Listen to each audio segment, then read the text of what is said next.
Many people have photographed the craft from other planets, and they're all similar in structure. Most of them, just about all of them, the ones that aren't remote control, run on magnetic energy. And we have a source of turning solar energy into magnetic energy also with a certain crystal that's mined on the moon. It coats the coil in the dome on the top of some of our ships. And we have a magnetic pole that runs to the center of the ship, and we create our own magnetic atmosphere. And there's magnetic waves that runs through the atmosphere in bands of 3. And the ships always travel on the middle band, and so that's why they go this way, and then they'll go up and go this way, because they're hitting the middle band, which is the strongest. And they can go higher and higher, and as their frequency gets higher, then they vibrate at a level where they disappear from human view, almost like they're invisible. Even though they can still be there, you just can't see them because they're at such a high vibratory rate. It's like a fan blade spinning rapidly, and you can see through the blades. Mm-hmm. And you're thinking, how can I see through the blades? Because they're moving very rapidly. That's a different vibration.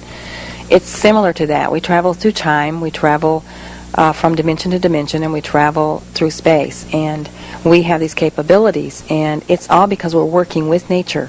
We're not using fuel. We're using like radio waves and TV waves. I mean, they exist. You can't see them, but they're there, and they are capable of carrying a craft that works with this magnetic pull factor like gravity. And when you're using nature, it's much easier. You don't have to travel at the speed of light, and you're not limited because of fuel.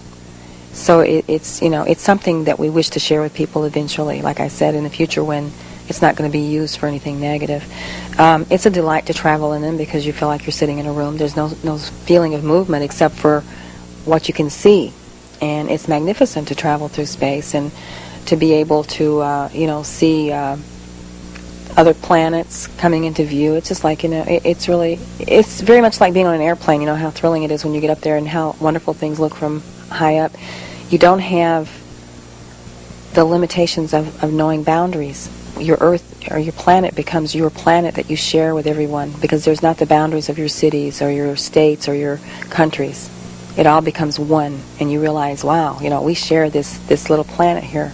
It's not like, oh, this is my city or my country. That's no longer visible. So it gives you a sense of being able to look at things from a different perspective.